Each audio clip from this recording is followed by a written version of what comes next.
Before we dive into a set of facts and statistics that may boggle your mind, it's my duty to read you your Milo-approved Miranda rights. You have the right to controversial opinions and speech.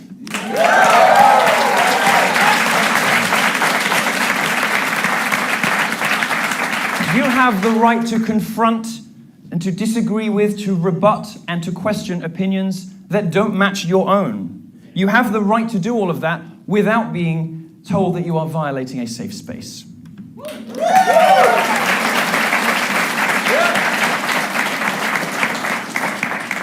You have the right to reject the brainwashing forced upon you by professors that make Obama look like the aforesaid Che Guevara. And most importantly, you have the right to worship your dangerous faggot.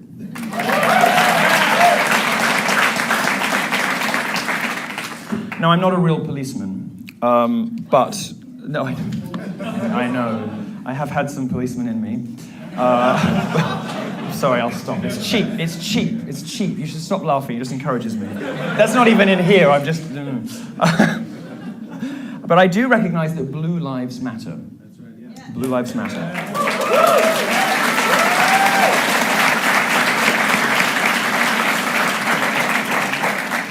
Black Lives Matter doesn't really care about black lives. It's, as we'll discuss shortly, more of a movement for attention, money, and, like most activism, more money. To achieve these goals, they focus their energies on cases of black men killed by the police. Well, the work of criminologist Dr. Richard Johnson of the University of Toledo explains just how futile this is. And some of this stuff is tough to listen to. Some of this stuff is not pleasant. It's not the kind of thing that you want to discuss over cocktails, but it's important to understand the problem if you're going to fix it, which Black Lives Matter definitely can't. Based on 2012 numbers, it would take 40 years worth of blacks killed by police to equal the total number of blacks murdered by other blacks in a single year. Right. Less than 400 people a year are killed by cops. 61% of them are white men. 32% are black males. Black men are not killed out of proportion when you consider they're much more likely to interact with police. People are killed by police about as often as they're struck by lightning, but I don't see many protests about storms.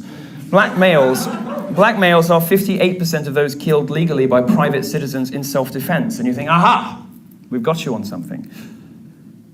Except 75% of them were killed by other blacks. FBI statistics on murder lay bare the real threat to black lives in America, and that is other blacks. Black men are about 6.5% of the US population, but they commit 52% of all murders.